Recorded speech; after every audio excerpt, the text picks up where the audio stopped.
تو میں آپ کوشش کیجئے کہ اس کو بھی بیان کریں کہ 6 نکات کون تھے اور خلافت کیوں ختم ہوئی کی گئی، تو اس کو آپ بتائیے ذرا۔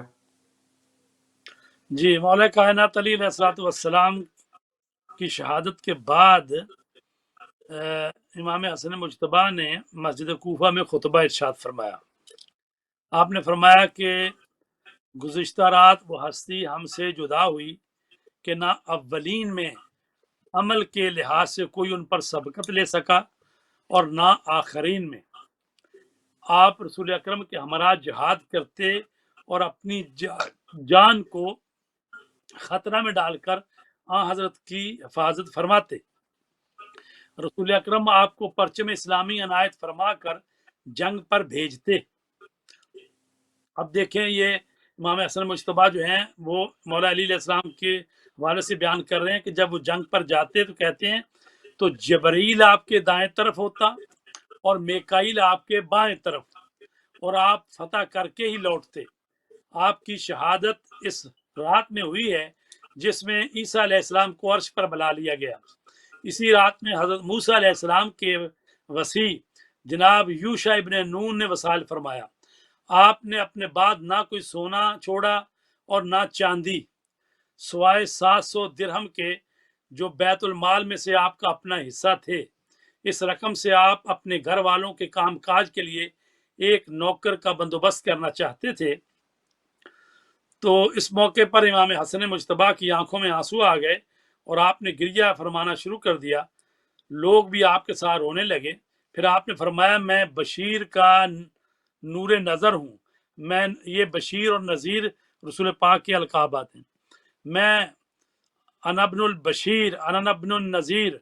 اور میں شمع فروزاں کا نور عین ہوں۔ میں ان اہل بیت میں سے ایک ہوں جن سے اللہ تعالیٰ نے رجس کو دور رکھا ہے اور انہیں ایسا پاک و پاکیزہ رکھا ہے جیسے پاکیزگی کا حق ہوتا ہے۔ میں ان اہل بیت میں سے ایک ہوں جن کی محبت کو اللہ تعالیٰ نے واجب قرار دیا، اور اس سلسلے میں ارشاد فرمایا، حبیب کہہ دیجئے کہ میں تم سے کوئی اجر رسالت نہیں مانگتا سوائے اس کے کہ میرے اقربا سے مودت محبت رکھو، پس جو اس سلسلے میں نیکی کرے گا ہم بھی اس کی نیکیوں میں اضافہ کر دیں گے، اور اس نیکی سے مراد ہم اہل بیت کی محبت اور مودت ہے۔ اور خطبہ کے اختتام پر کوفہ کی مسجد میں لوگوں نے آپ کے دست مبارک پر خلیفۃ المسلمین کے طور پر بیعت کی، اور آپ ظاہری خلافت جو مدت 6 مہینے ہے، لیکن حالات کچھ اس طرح سے ہو گئے کہ امیر شام جو تھا معاویہ ابن ابو سفیان، جو کہ گورنر تھا شام کا، اور مولا علی نے اس کو ہٹایا دیا تھا، معزول کر دیا تھا، لیکن وہ بجائے اس کے کہ تسلیم ہوتا وقت کے خلیفۃ المسلمین کے سامنے، لیکن اس نے فوج اکٹھی کر لی اور جنگ کی، اور جنگ صفین پیش آئی، اور جنگ صفین میں 65,000 آدمی جو ہیں وہ معاویہ کی طرف سے مارے گئے، اور تقریباً 45,000 آدمی جو ہیں وہ حضرت علی کی طرف سے شہید ہوئے۔ تو یعنی اتنی بڑی جنگ ہے جنگ صفین کے، جس میں تقریباً 1,10,000 کے قریب مسلمان جو ہیں مارے گئے۔ تو اب جب امام حسن مجتبیٰ کی حکومت آئی ہے تو معاویہ نے پھر وہی کردار دہرانا شروع کیا اور اپنی فوجیں لے کر آگے بڑھا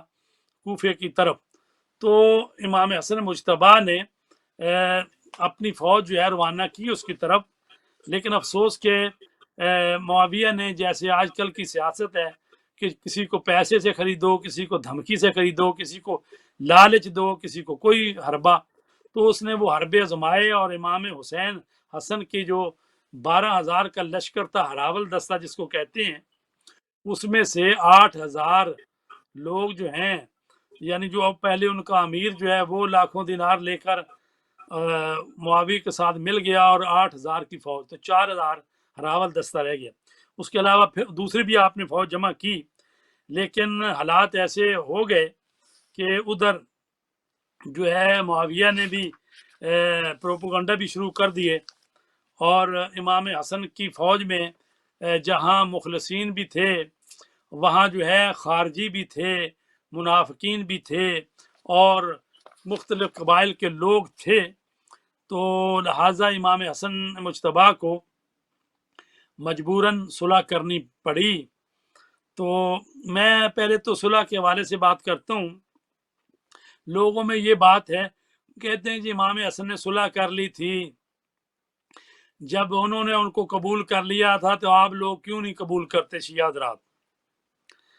تو میں عرض کروں کہ صلح جو ہوتی ہے نا، لفظ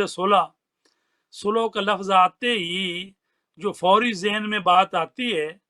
وہ یہ ہے کہ اب فریقین میں جو تنازع تھا وہ ختم ہو گیا ہے، اب وہ دوست بن گئے ہیں اور شیر و شکر ہو گئے ہیں. لیکن یہ معنی عمومی اور سطحی ہے، ہر صلح کے یہ معنی نہیں ہوتے. پہلے دیکھنا پڑے گا تنازع کس قسم کا ہے، کس کس کے درمیان تنازع ہے اور کن امور کے درمیان تنازع ہے. بعض دفعہ ٹکراؤ کو دو مادی شخصیتوں کے درمیان ہے، بعض دفعہ ایک طرف ایک الہی شخصیت ہے اور ایک طرف دنیا طلب شخص ہے. کبھی تنازع ملکوں کے درمیان میں ہوتا ہے، ان کے اپنے اپنے قومی مفادات ہوتے ہیں. تو جیسا کہ آپ دیکھتے ہیں کہ ہمارے پاکستان اور ہندوستان کی 3 جنگیں ہو چکی ہیں، تو ابھی ہم نے صلح کی ہوئی ہے دونوں طرف سے. تو کیا اس سے یہ سمجھ لیا جائے کہ ہمارا کوئی اختلاف نہیں ہے، ہم نے ایک دوسرے کو جو ہے وہ حق تسلیم کر لیا ہے؟ ایسی بات تو نہیں ہے. تو تمام امور میں صلح کے معنی یکساں نہیں ہوتے. الہی شخصیت اپنے امور میں ہمیشہ خداوند عالم کو مد نظر رکھتا ہے اور مادی شخصیت اکثر اوقات دنیا کو اپنا مطمع نظر بناتا ہے. اگر ان کے درمیان کسی امر میں تنازع کے بعد صلح ہو تو ظاہر ہے ایسا ہی راستہ ہوگا جس میں درمیان میں صلح کی نوعیت ایسی ہوگی کہ جہاں پر کوئی مشترکہ چیز، یعنی ظاہر ہے جب بھی کسی کے درمیان صلح ہوتی ہے تو کوئی ایسی بات ہوتی ہے جس پر دونوں راضی ہو جاتے ہیں. تو وہ کون سی بات ہے اس کو ہم ہی بتائیں گے ابھی کہ امام کی جو شرائط صلح کی. تو ہم بتاتے ہیں کہ جس طرح سے دیکھیں ایران عراق کی 8 سال تک جنگ رہی، حالانکہ ایران بھی اکثریتی شیعہ ملک ہے اور عراق بھی اکثریتی شیعہ ملک ہے، اور 8 سال جنگ رہی اور صدام ملعون نے حملہ کیا تھا اور لاکھوں انسان جو مارے گئے، کتنے بے گناہ شہید ہوئے، کتنے اسیر ہوئے، نقصان ہوا. تو عراق کی قیادت صدام جیسا فرعون کر رہا تھا اور جس نے ایران پر جنگ مسلط کی، اور ایران کی قیادت جو ہے امام خمینی جیسی الہی شخصیت کے ہاتھوں میں تھی. 8 سال کی جنگ کے بعد اقوام متحدہ کی قرارداد کو زہر کا پیالہ کہہ کر امام خمینی نے منظور کیا اور اس طرح جنگ رک گئی اور کہا جانے لگا کہ عراق و ایران میں صلح ہو گئی. تو اس طرح کی جنگ بدی کا بھی صلح ہی کہتے ہیں. تو جسی طرح میں نے کہا کہ پاکستان اور ہندوستان میں بھی کئی جنگیں ہو چکی ہیں. تو بس مطلب یہ ہے کہ ہر صلح کا مطلب یہ نہیں ہوتا کہ تمام امور میں صلح ہو گئی ہے اور کسی قسم کا اختلاف نہیں رہا یا کہ دونوں فریق حق پر ہیں، یہ نہیں ہوتا مطلب. اس کی سب سے بڑی مثال صلح حدیبیہ کی ہے، جس میں رسول پاک نے مشرکین مکہ سے معاہدہ کیا کہ 10 سال تک جنگ نہیں ہوگی، کوئی تنازع. تو کیا اس کا مطلب یہ ہے رسول پاک نے وہ کافروں سے صلح کر کے صلح حدیبیہ، تو کیا آپ نے ان کو تسلیم کر لیا حق اور انہوں نے رسول پاک کو تسلیم کر لیا؟ ایسا نہیں تھا، بلکہ یہ تھا کہ بھی 10 سال تک ہم جنگ نہیں کریں گے. تو مطلب ہے باقی بھی جو شرطیں اس میں تھیں. تو کوئی مسلمان ایسا ہرگز تصور بھی نہیں کرتا. بلکہ اس کے بعد 8 ہجری میں کفار مکہ کی عہد شکنی کے بعد لشکر اسلام نے مکہ فتح کر لیا. تو ان مثالوں کو سامنے رکھتے ہوئے صلح کا مطلب جو ہے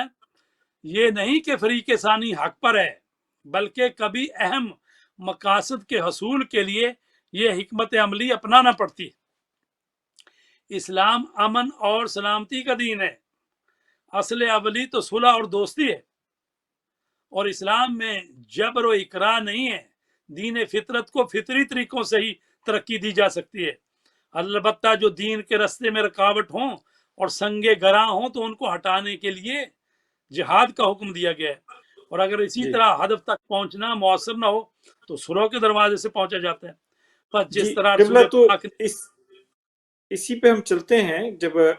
جو ایک خاص اعتراض جیسے آپ نے بجا فرمایا کہ لوگ کہتے ہیں کہ امام حسن علیہ السلام نے صلح کر لی، تو ایک عام مفہوم میں یہ تھا کہ جی انہوں نے شاید معاویہ کی حکومت کو مان لیا یا معاویہ کے دوست بن گئے تو پھر امام حسین نے جہاد کیوں کیا؟ تو جب ہم شرائط دیکھتے ہیں صلح امام حسن علیہ السلام کی، تو اس کی پہلی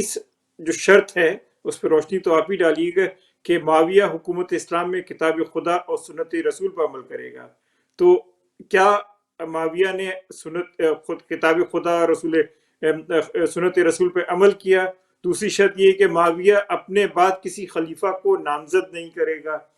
دوسری شرط تھی۔ پھر تیسری تھی کہ شام و عراق و حجاز و یمن سب جگہ کے لوگوں کے لیے امان ہوگا، تو اس پہ بھی آپ روشنی ڈالیے، کیا وہ امان دیا انہوں نے؟ پھر حضرت علی کے اصحاب و شیعہ جہاں بھی ہیں ان کے جان و مال و ناموس سے اولاد محفوظ رہیں گے۔ چوتھی جو بنیادی شرطیں جو میں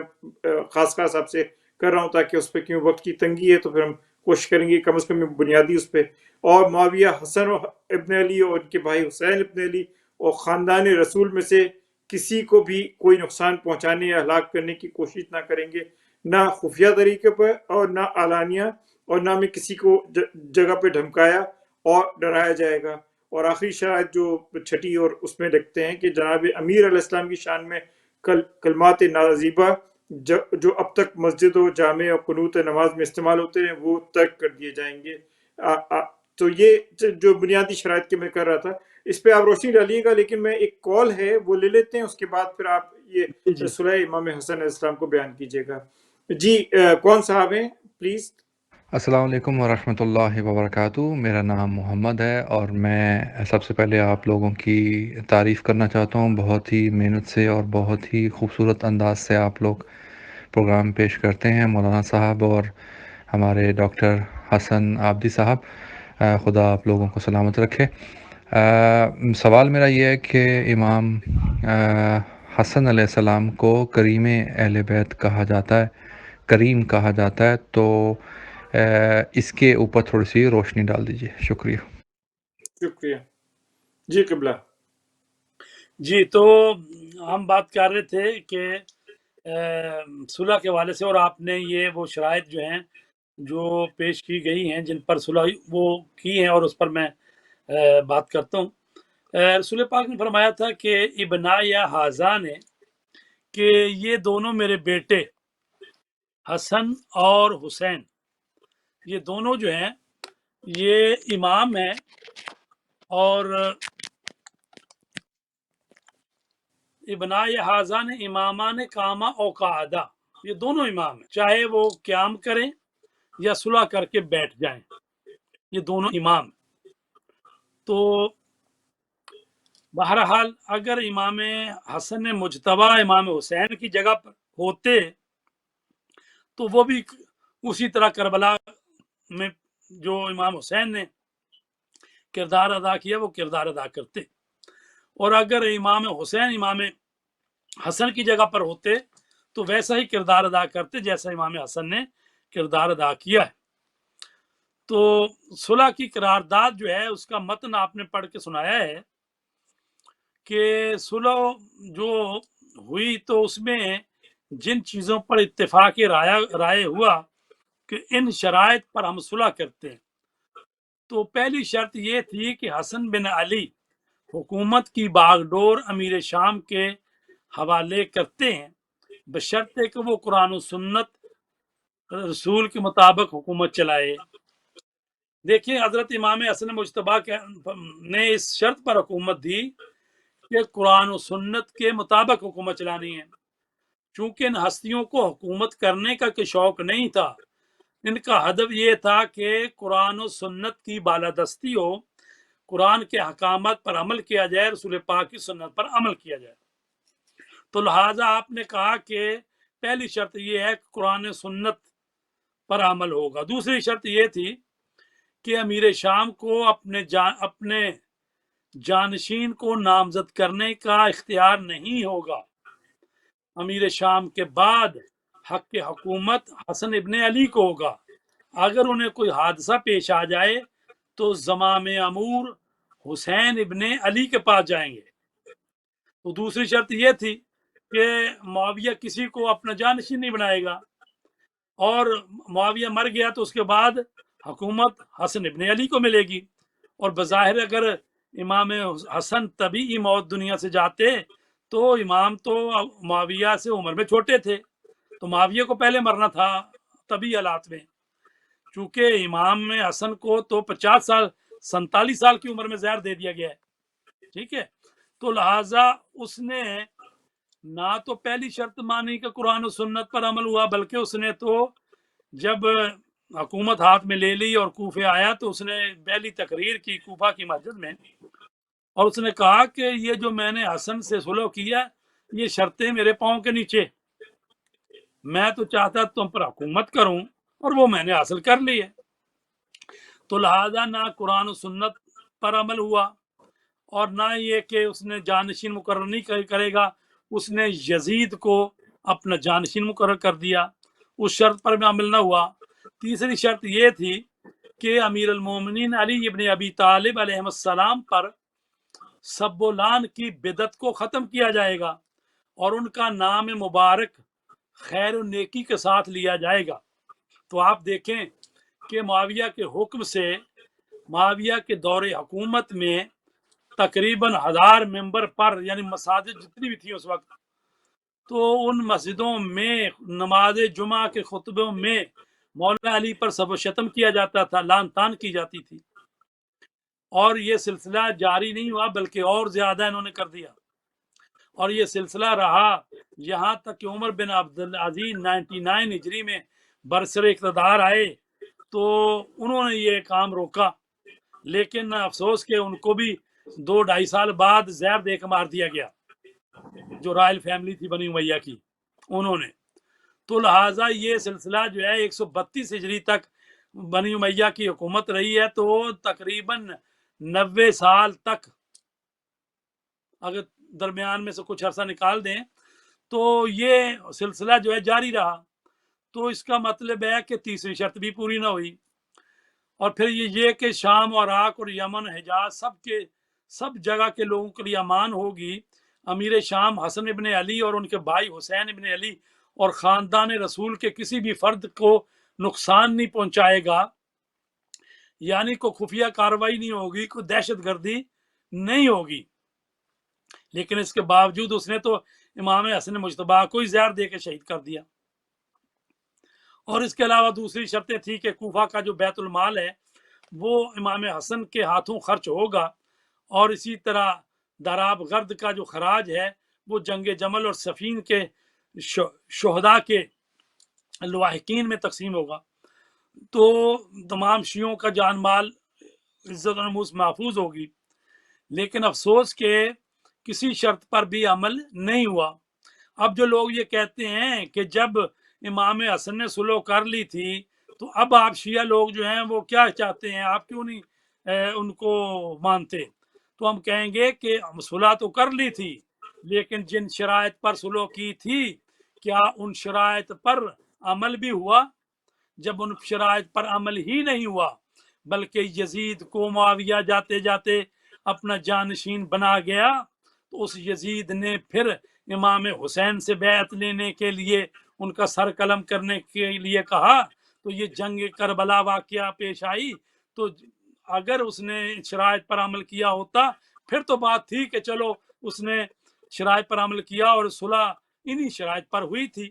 تو لہٰذا اچھا، اس اس کی نے عمل ہی نہیں ایک کیا۔ اور وضاحت کیجیے گا قبلہ، ایک اور وضاحت کیجیے گا، اگر میں غلط نہیں ہوں تو یہ بھی ایک شرط تھی شاید کہ آپ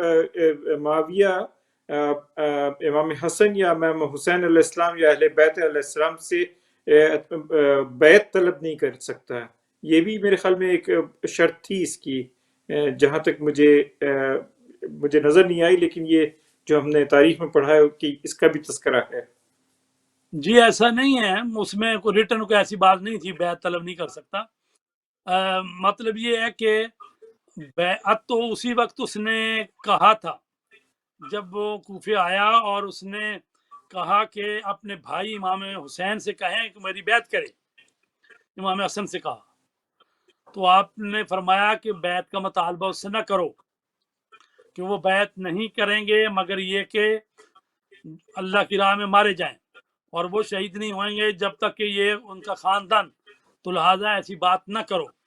تو لہٰذا وہ یعنی ریٹن کے طور پر نہیں آئی تھی، لیکن جب صلح ہو گئی تو اس وقت معاویہ نے یہ کہا کہ بھئی باقی جو اس کے لشکر امام حسن کے کمانڈر وغیرہ ہیں وہ آئیں اور آ کر میرے ہاتھ پر بیعت کریں، چونکہ صلح ہو گئی ہے، اور جب صلح ہو گئی ہے تو پھر یہ امام حسن کے کمانڈروں کو بھی میرے ہاتھ پر بیعت کرنی پڑے گی۔ تو وہ جو تھے کمانڈر امام حسن کے، وہ انصار میں سے تھے قیس بن سعد، تو ان سے کہا گیا بیعت کرو، وہ پہلے انکار کر رہے تھے، لیکن امام حسن نے کہا کہ بیعت کرو، تو اس نے معاویہ نے کہا کہ حسین سے بھی کہیں، تو امام حسین نے انکار کیا، تو امام حسن نے کہا کہ یہ بیعت نہیں کریں گے۔ یہ دیکھو یہ ایک جو ہے نا قرارداد منظور ہوئی ہے اور ان کی شرائط ہیں، تو ان شرائط پر اس کو بھی نہ یہ ہے کہ امام حسن نے ان کی بیعت کی ہے، نہ امام حسین نے بیعت کی ہے۔ اگر بیعت کی ہوتی تو پھر وہ کہتے کہ بھئی کل آپ نے بیعت کر لی تھی، اب اس کا بیٹا یزید آ گیا، اب کیوں نہیں بیعت کرتے؟ تو لہٰذا بیعت نہیں کی گئی، صرف صلح ہوئی ہے۔ اور میں نے جیسے کہ یہ حکومتوں کے حوالے دیے ہیں کہ جیسے کہ بھئی پاکستان کی حکومت اور ہندوستان کی حکومت کے درمیان وہ 71 کی جنگ کے بعد یا باقی جنگیں ہوئی، صلح ہوئی، تو اس میں کچھ نہیں، کوئی نہیں کہتا کہ ایک حکومت نے دوسرے حکومت کی بیعت کر لی، یہ کہتے ہیں جی ہاں، یہ قرارداد ہے، یہ اس کا مواد ہے، یہ متن ہے، اس پر دونوں نے ایگری کر لیا، اور ظاہر ہے جب وہ ڈاکومنٹ ایک دوسرے کو دیتے ہیں، فائلیں دیتے ہیں، ہاتھ بھی ملاتے ہیں۔ خوب، اگر کوئی اس ہاتھ ملانے کو کوئی کہے جی صلح ہو رہی ہے، بیعت ہو رہی ہے، یہ بیعت نہیں ہو رہی، یہ جیسے ہوتا ہے کہ صلح نامہ کر کے تو دونوں کو لکھ کے اور اس دستخط کر کے ایک دوسرے کو تبادلہ ہوتا ہے دستاویز کا، تو اس وقت ہاتھ بھی ملائے جاتے ہیں۔ تو اگر اس کو آپ اگر بیعت کہہ لیں تو یہ بیعت نہیں ہے۔ لہذا بیعت وہ ہوتی ہے کہ میں آپ کو اپنا امام اور قائد اور رہبر مانتا ہوں اور آپ کی حکومت کو قانونی تسلیم کرتا ہوں، اور میں اپنا جان مال سب کچھ آپ پر قربان کرنے کے لیے تیار ہوں جب بھی آپ کہیں۔ تو ایسی تو بات ہی نہیں ہے، بلکہ تاریخ میں ملتا ہے کہ امام حسن جب سلو کر کے واپس جا رہے تھے تو معاویہ نے ان کو خط لکھا جب وہ جا رہے تھے مدینے کی طرف کہ فلاں مقام پر خارجیوں نے بغاوت کی ہوئی ہے، آپ جاتے جاتے جو ہے نا ان کا خبر لیتے جائیں، وہ بغاوت کچل کر کے جائیں، کچل دیں۔ تو آپ نے جواباً کہا کہ اگر مجھے جنگ ہی کرنی ہوتی تو سب سے پہلے میں تیرے ساتھ نا جنگ کرتا، تو میں نے تو اس لیے تجھے چھوڑا ہے کہ تاکہ امت مسلمہ کا خون نہ بہے۔ تو لہٰذا انہوں نے تو یہ کہا میں نے تجھے چھوڑا ہے، درختوں کا میں نے تجھے چھوڑا ہے اس لیے، مطلب یہ ہے کہ یہ تو چاہتے تھے کہ چونکہ رسول پاک نے فرمایا تھا کہ میرا بیٹا حسن جو ہے وہ مسلمانوں کے درمیان دو گروہوں میں صلح کرا دے گا، اور وہ اس لیے ہے کہ امام حسن نے دیکھا کہ اس طرح سے لوگ مولا علی کے دور میں بھی اتنے لوگ مارے گئے ہیں، تو ابھی بھی چونکہ جنگ کے لیے تو آئے ہوئے تھے، لشکر آمنے سامنے آئے ہوئے تھے، تو امام نے دیکھا کہ میری اپنی فوج جو ہے اس میں اس درجے کے لوگ نہیں ہیں جو آخری دم تک لڑنے مرنے کے لیے تیار ہیں، بلکہ ایسے لوگ تھے جو کہ خط لکھ لکھ کے معاویہ کو بھیج رہے تھے کہ ہمیں موقع ملا تو ہم جنگ کرتے ہوئے ہی حسن کے خیمے پر حملہ کریں گے یا ان کو پکڑیں گے اور اس کو پکڑ کر تیرے حوالے کریں گے۔ تو لوگوں نے ایسے ایسے اس سے وعدے لیے ہوئے تھے، کسی نے وعدہ لیا تھا فلاں ملک کی گورنری کا، کسی نے کہا تھا، کسی کو وعدہ دے رکھا تھا کہ میں اپنی بیٹی کا رشتہ دوں گا، کسی سے کوئی، کسی سے مال، کسی سے کچھ، چونکہ وہ سارے حربے وہ استعمال کرتا تھا آج کل کی جو حکومتیں کرتی ہیں۔ اور آج کل تو جو سیاست چل رہی ہے حقیقت میں سیاست معاویہ چل رہی ہے۔ تو لہذا جی امام نے یہ سوچ کر کے یہ جو کچھ لوگ مخلصین ہیں تو یہ بھی جنگ میں مارے جائیں گے، تو اس لیے آپ نے ہاتھ کھینچ لیا، اور جو شرطیں امام کی طرف، اور پھر یہ ساری وہ شرطیں ہیں جو امام نے لکھوائی ہیں اور معاویہ نے قبول کر لیا ہے۔ تو یہ علیحدہ بات ہے کہ اس نے اس پر عمل نہیں کیا اور اس کی حقیقت کھل کر سامنے آ گئی ہے، یعنی ان کے چہرے پر جو مسلمانی کا پردہ تھا، امام حسن نے ان کے نفاق کا پردہ چاک کر دیا کہ دیکھو نہ یہ کسی قرآن سنت پر عمل کرتے ہیں، نہ یہ امام علی کو برا بھلا کہنے سے باز آتے ہیں، اور نہ یہ اپنے بعد یعنی خلافت کو انہوں نے وراثت بنا لیا ہے اور ملوکیت بنا لیا ہے، اور اپنے بعد جو ہے کس طرح سے انہوں نے یزید کو اپنا جانشین بنا لیا۔ جی قبلہ وقت کی تنگی ہے، لیکن میں ایک چیز، جب صلح امام حسن علیہ السلام، اس کے بعد جو پھر واقع کربلا پیش آیا جس پہ کیونکہ یزید نے بیعت طلب کی امام حسن علیہ السلام سے، اور امام حسن علیہ السلام نے اس کا انکار کیا، کیونکہ جتنی بھی شرائط صلح امام حسن تھی اس پہ کوئی عمل نہیں ہوا تھا، اور وہ یزید تو بالکل ہی اس کے گیا گزرا تھا۔ تو تاریخ میں جو اہل سنت کی تاریخ میں بھی کہتے ہیں کہ صرف امام حسینی نے نہیں انکار کیا، بلکہ خلیفہ دوم کے بیٹے عبداللہ ابن عمر نے بھی انکار کیا تھا، اور شاید عبداللہ ابن زبیر نے بھی انکار کیا تھا بیعت یزید کرنے سے۔ تو اس کے بعد کے واقعات کا مجھے نہیں پتا کہ انہوں نے کیا بیعت کر لی تھی نہیں کی تھی، لیکن انیشلی یہ تین جو بڑی شخصیات اس زمانے میں مدینہ میں ہوتی تھی، ان تینوں نے انکار کیا تھا۔ تو اس پہ ذرا روشنی ڈال دیجیے گا تاکہ اہل سنت برادری جو کہتی ہے تو ان اور کو بھی اندازہ ہو۔ کہ ٹائم بالکل ختم ہو گیا ہے۔ ایسا ہے کہ جی عبداللہ ابن زبیر نے بیعت نہیں کی تھی، عبداللہ ابن عمر نے بیعت نہیں کی تھی، اور عبد الرحمن ابن ابو بکر نے بیعت نہیں کی تھی، اور حسین ابن علی جی نے بیعت نہیں کی تھی۔ جی جی عبد الرحمن چار جی کی وفات ہو گئی تھی۔ عبداللہ ابن زبیر جو ہیں وہ مدینہ سے فرار کر کے مکہ پہنچ گئے تھے، اور جب یزید مر گیا ہے تو اس کے بعد اس نے بغاوت کر دی اور اس نے لوگوں سے بیعت لے لی۔ خلافت 9 جی سال اس نے حکومت کی ہے عبداللہ ابن جی ہاں زبیر نے مکے میں، اور اس کو پھر حجاج بن یوسف نے قتل کیا ہے اور اس کی حکومت ختم کی ہے۔ اور عبداللہ ابن عمر جو تھے اور وہ ڈر گئے اور انہوں نے بعد میں بیعت کر لی تھی۔ ٹھیک ہے، تو ایک سوال تھا کہ حضرت امام حسن مجتبیٰ کو کریم اہل بیت کہا جاتا ہے۔ کریم کا مطلب ہوتا ہے جو بہت زیادہ کرم کرنے والا، سخاوت کرنے والا، لوگوں کے ساتھ بڑے اچھے سلوک سے پیش آنے والا۔ تو چونکہ امام حسن مجتبیٰ جو ہیں وہ اخلاق کریمانہ کے وارث تھے، رسول پاک کے اخلاق کے وارث تھے، اور رسول پاک کو کہا گیا انک لعلی خلق عظیم۔ تو امام حسن مجتبیٰ نہایت صبر والی شخصیت تھی، اور ان کے سامنے مدینہ کی گلی میں کھڑے ہو کر ایک شام سے آیا ہوا شخص بکواس کر رہا تھا اور لان تان اور گالی گلوچ کچھ کر رہا تھا مولا علی علیہ السلام پر، اور امام حسن سنتے رہے، اور جب خاموش ہوئے تو کہا کہ بھی لگتا ہے کہ تو مجھے پہچانتا نہیں ہے، اور تو ایسے علاقے سے ہے کہ جہاں پر ہمارے لیے ایسے ہی الفاظ بولے جاتے ہیں۔ تو جب ان کو سمجھایا کہ بھائی اگر تو مسافر ہے تو اگر تجھے ضرورت ہے جگہ کی تو میں تجھے جگہ دینے کے لیے تیار ہوں، اگر تجھے زاد و راہ چاہیے، نان و نفقہ چاہیے، میں دینے کے لیے تیار ہوں۔ تو جب یہ باتیں امام سے سنی تو اس نے کہا اللہ ہی جانتا ہے کہ اپنی رسالت کو کس مقام پر رکھے، اور اس نے کہا کہ میں آج کے بعد جتنا پہلے آپ کا دشمن تھا اتنا ہی آپ کا دوست ہو گیا ہوں، اور مجھے یقین آ گیا ہے کہ آپ ہی اہل بیت اطہار ہیں اور آپ ہی رسول پاک کے وارث ہیں۔ تو آپ کا دسترخوان مشہور تھا، اور رسول پاک حضرت علی کے زمانے میں بھی جب حضرت علی کے پاس ایک شخص آتا ہے کہ مجھے کھانا کھائیے، کھانا دیجیے،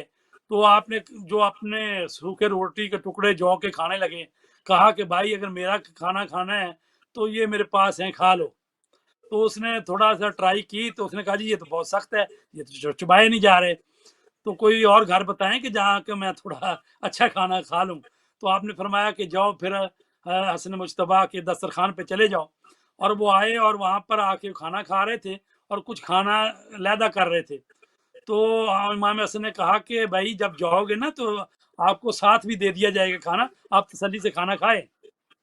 اس نے کہا کہ میں اپنے لیے نہیں، میں نے تو مسجد میں دیکھا ہے کہ ایک بزرگوار جو ہیں وہ